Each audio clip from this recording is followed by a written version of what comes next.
अस्सलाम वालेकुम स्टूडेंट्स।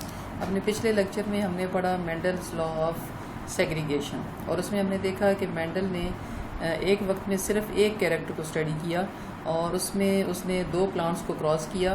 तो इस तरह का जो क्रॉस होता है जिसमें एक character at a time study किया जाता है, it is called mono hybrid cross.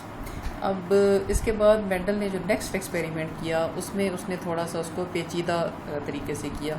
वो किस तरह से कि उसने एक कैरेक्टर लेने के बजाय उसने दो कैरेक्टर्स को एट अ टाइम स्टडी किया और उसमें वो देखना ये चाहता था कि अगर दो कैरेक्टर्स इकट्ठे लिए जाएं किसी भी प्लांट के अंदर या किसी भी ऑर्गेनिज्म के अंदर इकट्ठे वो प्रेजेंट हों, तो आया वो दोनों कैरेक्टर्स जो हैं वो हमेशा अगले जो इंडिविजुअल्स आएंगे, जो उसकी नेक्स्ट जनरेशन होगी, क्या उसमें वो हमेशा सेम इकट्ठे ही रहेंगे, साथ साथ रहेंगे, या फिर वो अलग अलग भी हो सकते हैं। तो ये उसका जो एक्सपेरिमेंट था वो मेनली इस चीज़ के ऊपर बेस्ड था।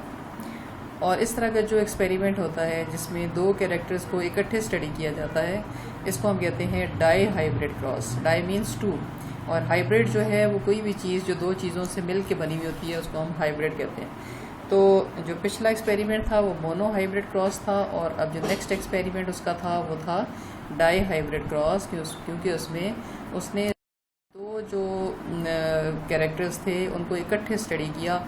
और इस तरह से उसने किया क्या कि उसने जो दो कैरेक्टर्स लिए उसमें उसने सीड शेप को लिया एक तो, और दूसरा उसने कलर लिया।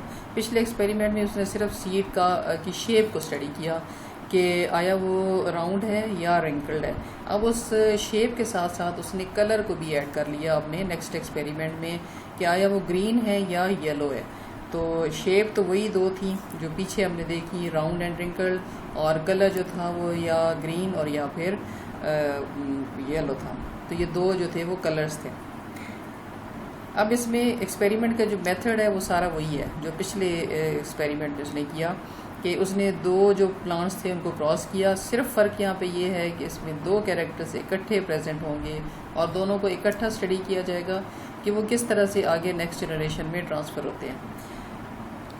अच्छा जी, अब इसमें दोनों में जो है वो एक डोमिनेंट होगा और एक रिसेसिव होगा। जैसे शेप को अगर हम ले लें तो राउंड जो है वो डोमिनेंट है और जो रिंकल्ड है वो रिसेसिव है। ऐसे ही अगर हम कलर को ले लें तो जो ग्रीन है वो डोमिनेंट है और येलो जो है वो रिसेसिव है।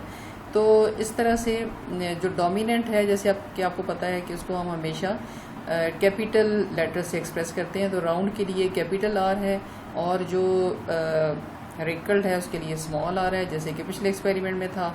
अब इसके साथ साथ जो सीड का जो कलर है वो भी ऐड हो गया है। तो सॉरी, इसमें येलो जो है वो डोमिनेंट है, तो येलो को जो है वो वाई से एक्सप्रेस करते हैं, और ग्रीन जो है वो रिसेसिव है तो ग्रीन को स्मॉल वाई से एक्सप्रेस किया जाएगा। अच्छा जी, बाकी जो मेथड है इससे भी पीछे आप देखें कि एक पेयर कौन सा है, ये आर आर, दूसरा है वाई वाई। तो उसने ये साबित किया कि आर आर जो है वो वाई वाई से अलग हो सकता है, ये एक दूसरे से बंधे हुए नहीं है। ये जो पेरेंट्स हैं उनमें ये अलग भी हो सकते हैं, ऑफस्प्रिंग्स में, सॉरी। और इसी तरह से स्मॉल आर जो है वो स्मॉल वाई से अलग भी हो सकता है। कोई लाजमी नहीं कि ये दोनों हमेशा एक दूसरे के साथ ही रहेंगे।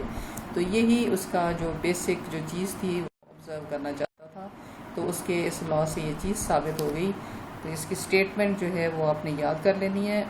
और अगर आप कहीं पे आपको लॉ ये लिखना पड़े, जैसे पेपर में आ जाता है, तो सबसे पहले आप स्टेटमेंट लिखेंगे, उसके बाद जितना उसका एक्सपेरिमेंट है उसको आप जो है वो प्रूव करेंगे और एंड पे जाके आप उसका पनेट स्क्वायर जो है वो बना के उसको साबित करेंगे।